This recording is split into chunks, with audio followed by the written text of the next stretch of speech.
Hello and welcome to the Panel Channel, hosted by Z-list comic YouTuber Xander Mandela. I'm your host, Javier Mendez. On this inaugural episode, I want to, or I was asked to by James, look at this new Ben Reilly Scarlet Spider series by Peter David. This series is the triumphant return of everyone's favorite hoodie-wearing human retcon, Ben Reilly, Spider-Man's clone and best bud who recently had a brief stint as a supervillain where he argued that he was morally righteous while laughing maniacally. Subtlety? What's that? Now Ben is back with his own ongoing with the intent to redeem his character. Written by a veteran Spidey writer whom I once asked some very strange questions at a convention. Is it blue or is it black? It's blue-black. After Ben Reilly fails at being a good villain, he decides to flee to Las Vegas so he can fail at being a good hero. In our first issue, Ben inexplicably has two voices in his head representing the angels and devils that make up his inner torment. They never show up again for some reason. He also runs around shooting people, talking like Deadpool, lying, stealing, manipulating the mother of a terminally ill child for cash, and taking advantage of the mentally ill for companionship. It's pretty obvious that the intention at the start of this book was for him to be some kind of new character with Ben Reilly's name, but I feel like the backlash from fans was so heavy that Peter David took a hard turn to write him more like the character everyone remembers. Or at least try to.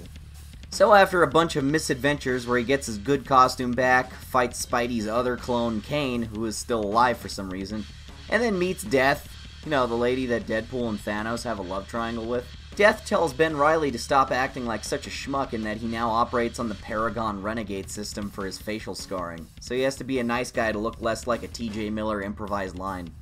Then we get a story that feels a little bit more classic, with Ben bumping into the Slingers, a bunch of random Spider-Man spin-offs from the 90s. Kane takes more of a secondary character position here, and it feels almost like a team-up book with the two Scarlet Spiders, rather than a book solely about Ben Reilly. Then there's this current arc going where Kane is now doing all of the heavy lifting story-wise while Ben sits around doing nothing. So Kane hangs out with baseball players and fights human hippo men. No idea where Peter David's going with this arc, but I guess I'll keep reading. Alright, so this book has shocked me a bit by making it to as many as 14 issues. The writing isn't bad, but as you can probably tell from the recap, it's all over the place. Okay, well, let's first talk about the titular Scarlet Spider.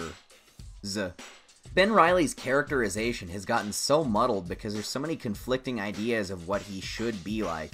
He doesn't currently feel like how he did in the 90s, he's just something else. One second he's acting a lot like Spider-Man, the next he's acting really uncharacteristically violent and cruel, and the next he's cracking some pretty dark jokes. He's bouncing around between personalities so inconsistently through the book that it's hard to root for him. It's one thing to have an unpredictable main character, but every time you start to like him being one way, he pulls a 180 to be something else. I can't get attached to him as an edgy anti-hero, just like I can't get attached to him as a good-hearted hero looking to atone. Because he's both at the same time. And neither at the same time. I have a feeling Peter David had a really clear vision of what he wanted Ben's personality to be like in this series, but the backlash from fans over the first few issues may have caused him to backpedal it in some scenes. There's also this weird lack of commitment towards the new costume. Boy, did they give up on that one fast. It just seems like this series can't figure out what it wants to be. The fans and the writer are totally at odds about what this book needs to look like, and the result ends up being this weird hybrid of both ideas that's so distorted it ends up leaving a bad taste in your mouth. I'd say the saving grace of the characters is Kane. Kane is written to be, well, himself here. It's a little sad that his own solo book ended on such rough terms with all the side characters and friends he made in Texas hating his guts. And losing theirs. I feel like he was really building a legacy for himself, but because of unsure sales and a poorly thought out crossover event, he ended up getting the shaft and is right back to square one. Although I'm enjoying his contributions to this series as the second main character, I was really worried he'd be written out or killed off in the first arc, but he's stuck around. I'm pretty much enjoying his subplot more than anything going on with Ben Reilly. The rest of the characters are just, It's hard to like them or hate them, they just exist. They're there, so there's a story. There's Ben's boss, Diva, some lady who runs a casino along with her superpowered head of security. She's into some shady stuff and commits the old non-law every now and then. She also has a terminally ill daughter that she's basically forcing Ben to cure at gunpoint. Which has made for some varied scenes, some good, some kind of blech. The villains and scenarios are also pretty underwhelming thus far.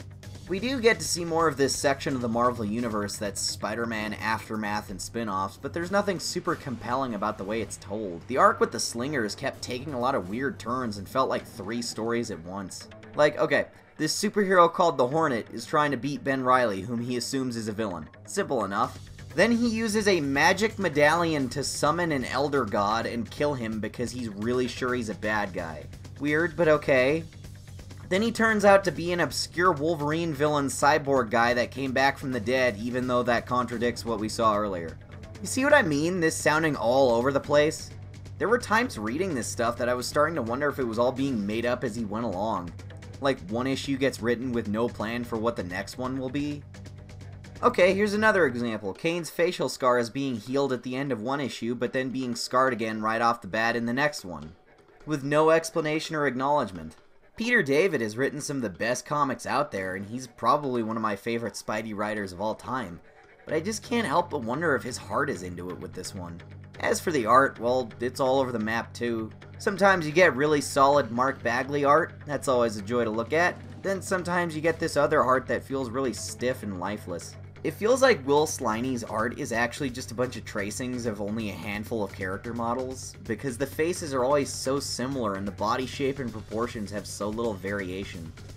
And some of these poses look really awkward, like badly posed 3D models and not how people move. Sometimes the art gets even worse on a dialogue-heavy issue. I noticed in this panel, Kane's new love interest has 2 left hands and 1 right hand. Well, the 1 hook hand. Yeesh. Also, every episode of the show will now be posted on that other channel, so go subscribe to that. The link is in the description. Despite my misgivings about it, I do still find myself checking in on this book every month to read more of it. Peter David's worst is still a cut above the rest.